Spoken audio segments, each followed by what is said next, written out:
Hello, and welcome to Political Science 101. It's History 101 as well. It is the history of the American political system. This week we're studying Chapter 8, Public Opinion and Voting. And it looks like this. Voting booths, which hopefully you'll be seeing pretty soon. And we need to go over our learning outcomes to make sure that we're headed in the right direction. Describe the political socialization process. Explain how public opinion polls are conducted, problems with polls, and how they are used in the political process. Discuss the different factors that affect voter choices. Indicate some of the factors that affect voter turnout.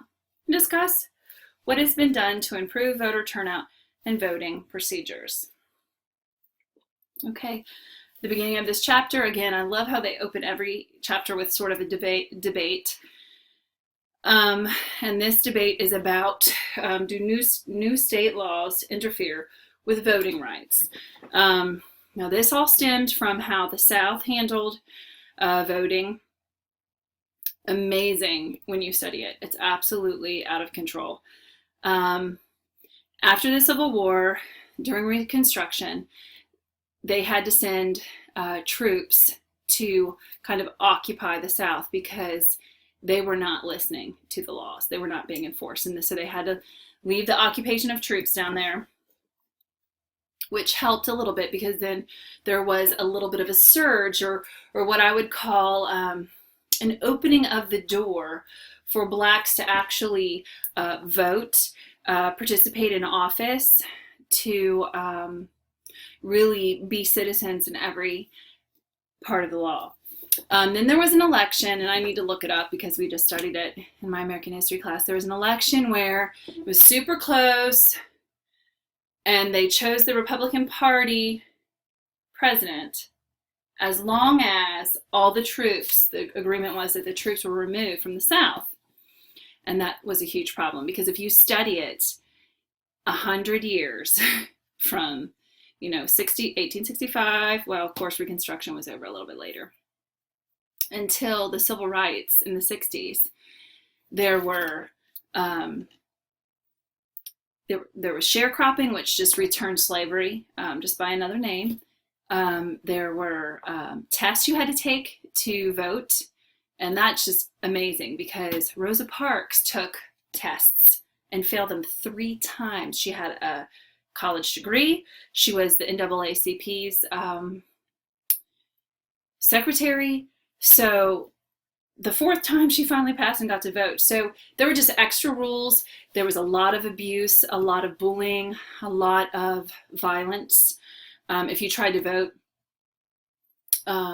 you might get lynched. They might just throw your ballots away.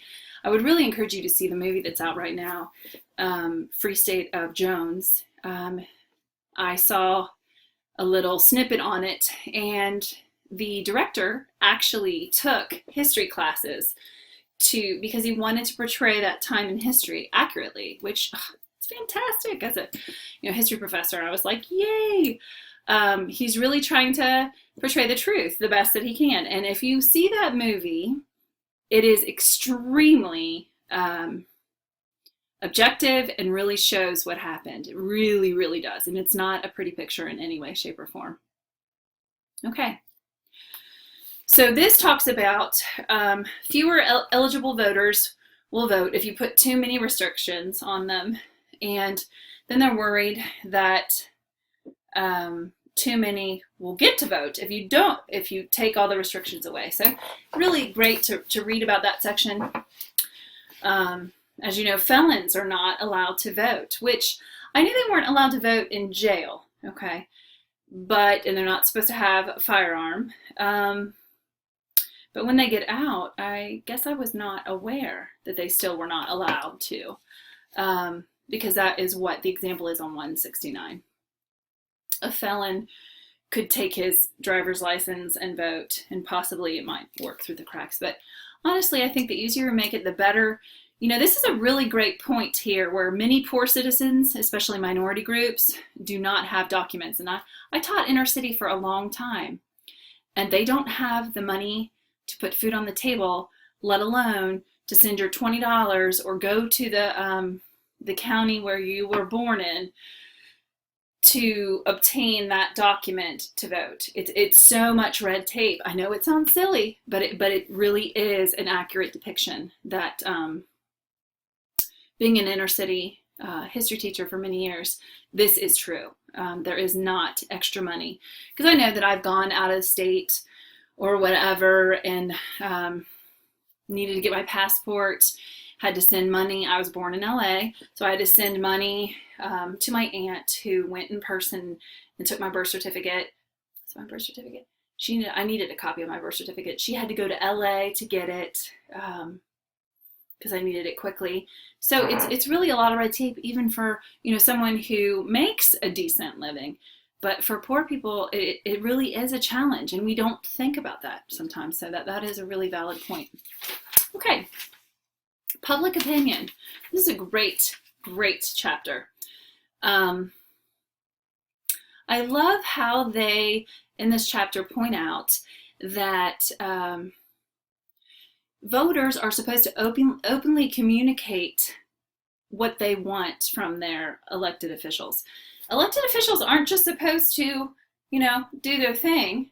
They're supposed to listen to the voters and the popular vote, the popular stance on issues. So they're supposed to communicate that. Also, what I love this book does over and over and over again, the whole point of politics is to compromise. And it's really kind of gelling together, studying history for so long. It's not the infighting that George Washington talked about. It's about compromise. And my favorite example of compromise is the Connecticut Compromise, or the Great Compromise, where the states were putting together the Declaration of Independence, putting together, what's the government going to look like, and they decided they needed a bicameral system. It's 3 o'clock. The two houses. It is 3 o'clock. So they needed 2 houses, and the small states said, hey, we want 2 people represented from every state. And then the big states said, no, we want it based on numbers. And so that's how you have the Senate. That's how you have Congress. The Senate is the 2 from each state, which was the New Jersey plan. And the Virginia plan was based on population, which is the House of Representatives. And this was a great compromise. And that is what I feel like we have really forgotten. This is a compromise. You know what? You can't compromise if you don't listen to your opponent.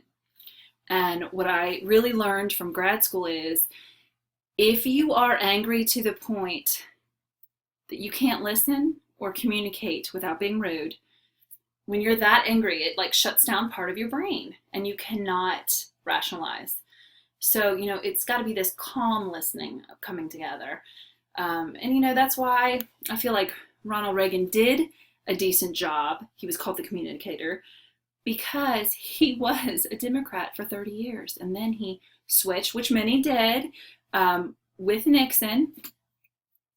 Many Democrats felt disillusioned, which we found out about de-alignment in our last chapter, where you feel disillusioned from your party and you kind of make a break or make a decision.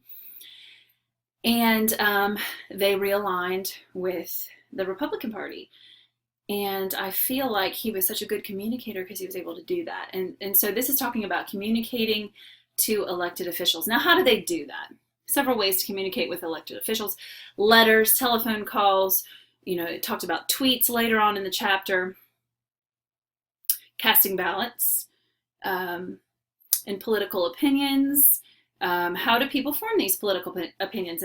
And this is fantastic. And I just want to ask you this week, on your discussion forum, I'm going to ask you, how were you politically socialized? And then was there a turning point? Did you continue? What factors happened there? This is a wonderful part. So your political opinion is the ideas and opinions that you hold on issues in the public arena or the public sphere. We've talked about spheres. Private sphere would be home. Public sphere is outside the home. Political sphere would be the political things that you talk about. How do you feel about, your views on taxes, healthcare, Social Security, clean air, unemployment, all these different issues in society? Okay, and how do you acquire these beliefs? I'll be really honest, I've been on a journey kind of through mine, and it's very interesting. My son is a political science major and a history major, so we have some really good talks, and sometimes he brings out points that really, they change my mind. Not always, but we have some wonderful talks about them. How were you socialized? It says the process begins in childhood. And this is what really was sad for me, and I'm a parent of 3 fantastic boys. Children, it said down here, children know what their parents think more about politics than any other things that they know about their parents. And that, that's, to me, it's good, and to me, it's sad, because I want to be well-rounded and teach my children about everything about my life, not just my views, but, my views and why. And that was just interesting. And that is on page 170. In one study, more high school students could identify their parents' political party affiliation than their parents' other attitudes or beliefs. So they know their politics, but they don't know their other attitudes or beliefs. And that just as a parent really challenges me to make sure I'm communicating all of me to them. Okay, so what can affect your socialization politically? Well, the family, schools and churches, civics class when you're being taught about different things.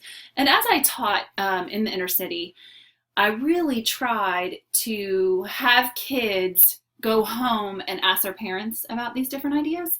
Great conversation during dinner as well. But I wasn't there to change their political choices. And I think in college, that's when you begin analysis and what do I think about this? What do I think about that? So I think that's when, that can happen and open up your mind to different ideologies and that sort of thing. But as a teacher of middle school and high schoolers, my main concern was was to send them home when it was things about religion. I did teach the 7 major religions of the world. I gave them factual information, but I went home and I said, go home and talk to mom and dad about it, because that's what I would want done for me. And then when you're 18, make your own decisions. Okay, the media can have a big effect, and you have to be careful because the media is super biased and you don't always get the truth. And, as a historian, you have to identify what you're biased about. That is number 1, to be objective. And we'll talk about that a little bit later. I'm going to have a reflection this week that really talks about where we're coming from and identifying that. Hopefully an exercise to help us think. So, if you have, it says here, the majority of Americans have strong religious beliefs. And this is really interesting. And it does, religious beliefs can really contribute to your political socialization. For example, if a family's church emphasizes that society has a collective obligation to care for the poor, well, you might lean towards the liberal direction and take care of the poor. Or if your church instead depicts the government as irreligious and morally threatening, children may receive the conservative message. So it just depends. Already talked about the media, opinion of leaders, different people that you look up to.